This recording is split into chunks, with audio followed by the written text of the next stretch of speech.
This is Billy Blade here. This is my Blue Cyclone channel, and I'm about to react to a death battle, Wolverine versus Raiden. This is going to be interesting. You have the anti-hero of the X-Men versus the cyborg ninja from Metal Gear Rising, Metal Gear Rising Revengeance. I like that soundtrack. Only know a little bit about Raiden. I mean, my friends told me a little bit about him. That he was a child soldier, solid as Snake, blah blah blah. He got recruited by Metal Gear. He got recruited by Solid Snake. The Patriots were manipulating him, stuff like that. Well, let's get to watching.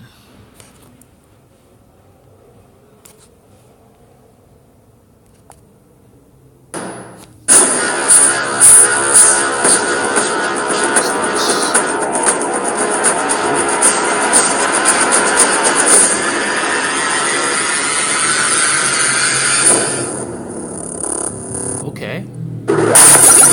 Screw attack.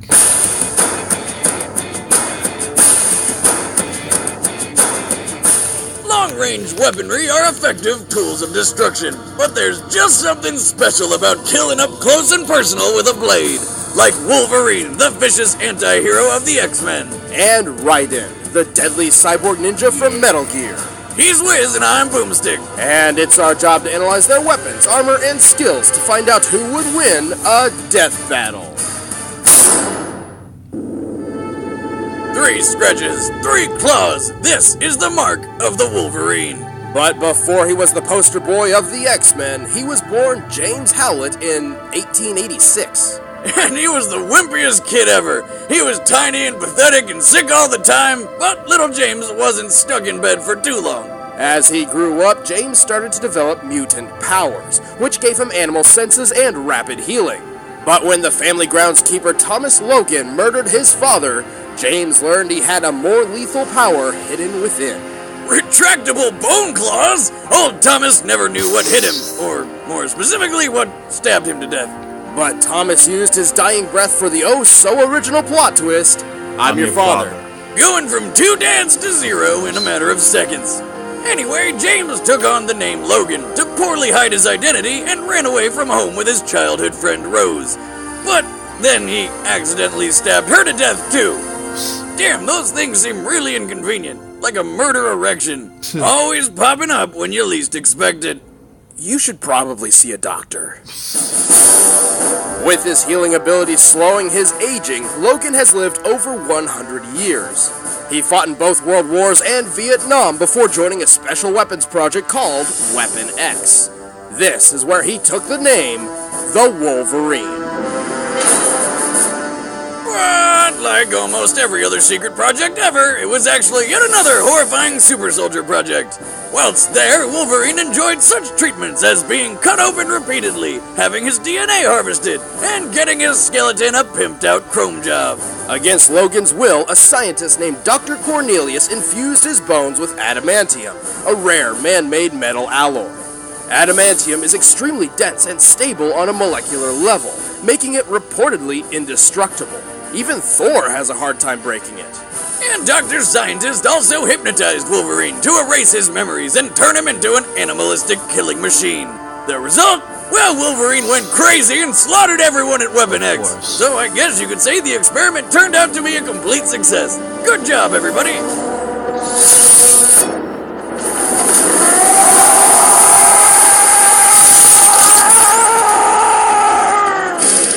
After wandering the wilderness and tangling with the Hulk, Wolverine was eventually discovered by the X-Men, who molded him into a real hero. Logan had finally found a place to call home, and a family he did not stab to death. Old Wolvie's got more mutant powers than Kim Kardashian has butt injections. He has keen animal-like senses and expert tracking skills, can move faster than the eye can see, and can lift up to 2 tons. His adamantium claws can cut through almost anything, and conveniently, he never has to sharpen them. He's immune to disease, can resist mind control, and can fight for days without tiring. Oh, and for some reason, he can sense animals' feelings and talk to them, like some sort of bear whisperer. He's equal in hand-to-hand combat with Captain America, and was skilled enough to tag Speed Demon, who runs faster than the speed of sound. Despite all of this, his greatest attribute is his sheer durability. He's like Super Rocky.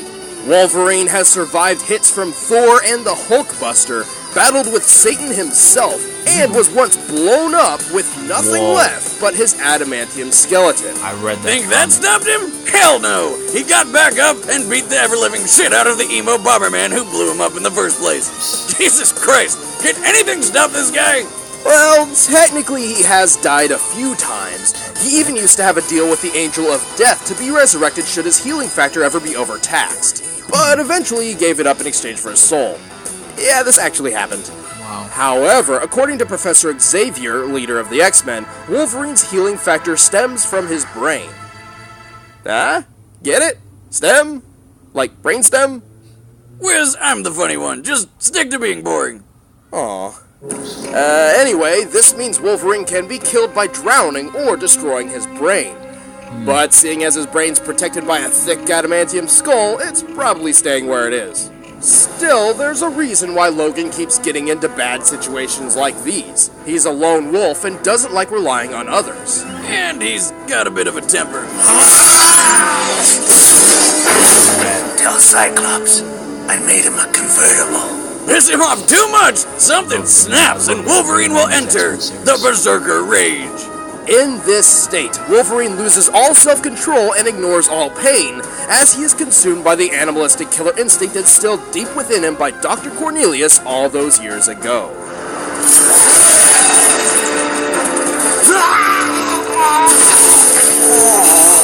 My stars.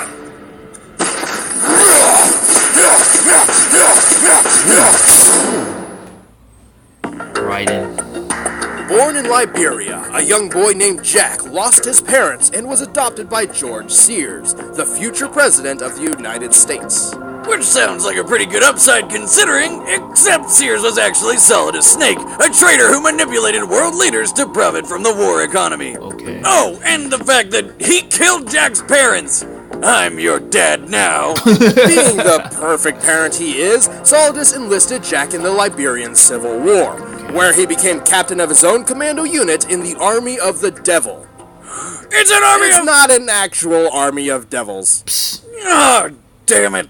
A natural harbinger of death, Jack's high kill count earned him the nickname Jack the Ripper. He accomplished all of this, and he was only 10 years old. Oh my god, could you imagine this kid during puberty? If it ever even hits. I mean, even 10 years later, he still looks like he's waiting for the old stones to drop. Well, they had to sometime. After being abandoned by Solidus, Jack fell for a girl named Rose and eventually got her pregnant. Jack was tormented by his past life and sought to right his wrongs by joining a special task force. With them, he teamed up with the legendary Solid Snake to take down some bad guys, destroy giant robots, go streaking, and even kill dear old foster dad. All under his awesome new codename, Raiden. Except all along, he was actually being controlled by the Patriots, a secret organization manipulating the US from behind the scenes and bent on dominating the world. Yeah, okay, hang on to your butts, because this is where things start getting out of hand. See, his girlfriend Rose was actually a Patriot spy and was manipulating his life the entire time they were together. Of course. Women, right? But she was all like, my Of course. bad, I love you. And he was like, it's gay, let me put my dick in you. And then they had a kid. Well, first she actually said she had a miscarriage and married another man to trick Raiden, but it was really to trick the Patriots. Wiz, please, the story is confusing enough without bringing that into this. Yeah, it is. Eventually, they got back together and had a kid. Can we please go back to talking about killing people now? Sure. One day he was captured by the Patriots and used as a test subject for exoskeletal enhancement surgery, transforming Basically him a lab into a rat. superhuman cyborg ninja. That's what I'm talking about. As a cyborg, Raiden went from a force to be reckoned with to a nigh unstoppable killing machine. He is fast enough to outrun bullet trains and even run on walls. And he can do shit like this. You too, immortal. No. I just don't fear death.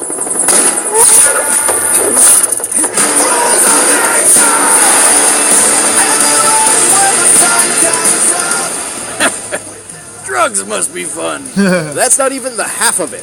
Raiden is strong enough to lift and throw a Metal Gear Ray, Wow. While a Ray's exact weight is unknown when compared to a Metal Gear Rex, which weighs 557 tons, we can estimate its weight to be over 1,000 tons. Wow. And that wasn't even his final form! Right, Raiden eventually got a newer, better cyborg body, which was even more powerful. Strong enough to flip this giant thing, rip off its building-sized sword, and then fight a duel with it. And finish it off at blinding speed! I mean, what the actual hell? When he's not wielding building-sized blades, Raiden wields a high-frequency blade called the Murasama. Yeah. Originally forged in the 16th century, the Murasama was re-outfitted with high-frequency technology. By creating a powerful current through the blade that vibrates at intense speeds, it weakens its target's molecular bonds, forcibly slicing through almost anything. And if that's not deadly enough for you, Raiden can activate a super mode called Zendatsu. This causes Raiden's perception of time to slow anywhere from 50 to 90%, giving him plenty of time to chop through his foes as precisely or as rapidly as he'd like. He can take this a step further by deactivating his pain inhibitors. Allowing intense agony from wounds to envelop his senses causes him to lose himself in his old Jack the Ripper personality. This Ripper mode radically boosts his already insane speed and strength.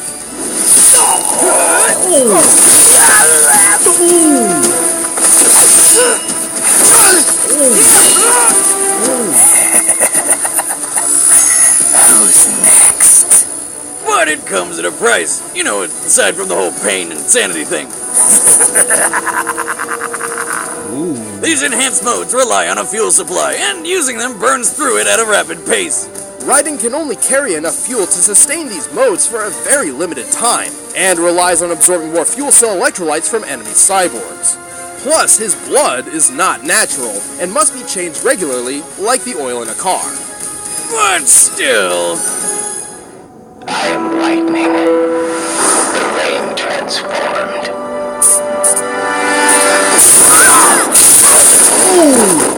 worth it. Alright, the combatants are set. Let's end this debate once and for all. It's time for a death battle! I like the 3D scenes. The 3D scenes in most of the death battles, the 3D scenes are pretty good. Right. That should be Liberia.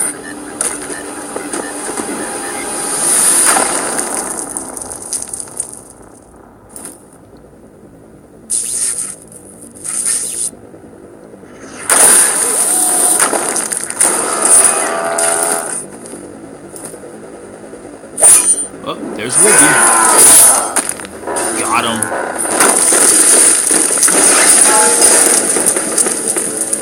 Who the hell are you? Get out of my way. Fat chance, bub. You're next.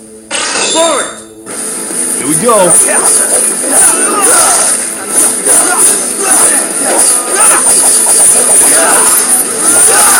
What?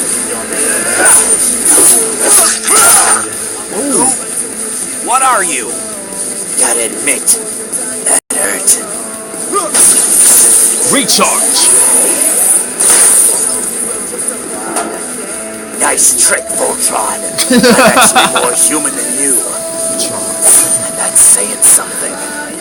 Let's dance. Love the banter. Love it.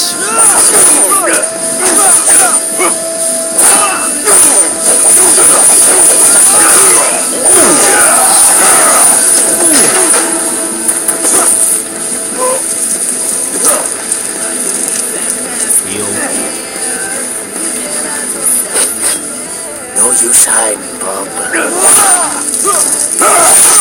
The nose knows. Yes, it does.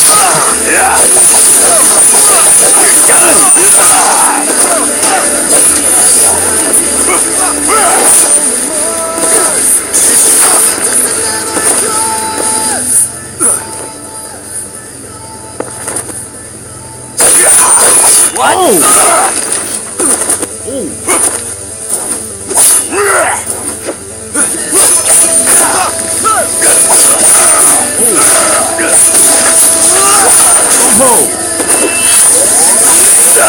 I will.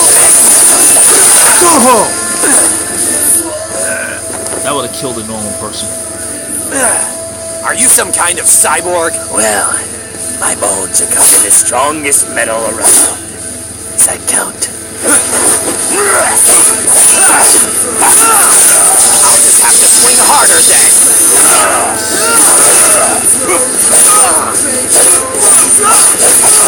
Face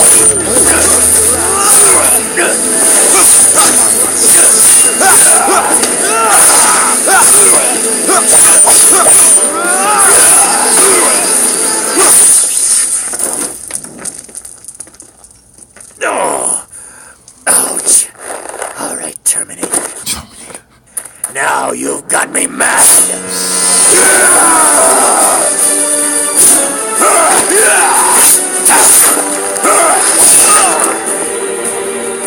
Shit, not again.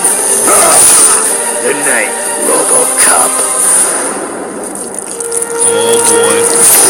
Oh boy. Jack the Ripper. This is why I fight. It's time for Jack the Ripper to let her rip. Beyblade reference. Love the bass on this battle.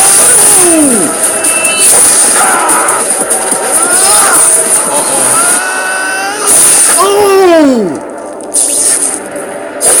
Sandatsu. Oh! No way. Oh my god! Because of Wolverine's adamantium skeleton and stubborn healing factor, he Wow. was able to hang in there despite Raiden's clearly superior speed and strength. He could have even kept it up until Raiden ran out of fuel, if it weren't an important question. Could the high-frequency blade cut adamantium? To answer this, we dug deep into Marvel Comics history and found Misty Knight, a lesser-known Marvel heroine with a bionic arm made of Antarctic vibranium. This anti-metal emanates vibrations which weaken its target's molecular bonds, exactly like Raiden's high-frequency blade. Like the Murasama, this can destabilize and break any metal, including adamantium. And while in Jack the Ripper mode, Raiden can strike with enough force to cut through buildings and machines built to survive nuclear wars. With that much strength behind a sword like that, plus Raiden's speed and technology advantage, Wolverine's supposedly indestructible skeleton met its match. Any way you slice it, Raiden just had the right gear for the job. The winner is Raiden. Yes, Next time on Death Battle. Welcome, yes, that was Wolverine versus Raiden. Wow. I can't believe it. That was awesome. That was an awesome death battle, awesome banter. I really loved it. If you liked my first react video, please like, comment, and subscribe to my YouTube channel, hashtag Blue Cyclone. Alright, tell me what reaction videos, tell me what videos you want me to react to, be it DC, RWBY, whatever, just leave it in the comments below, and I will see you later.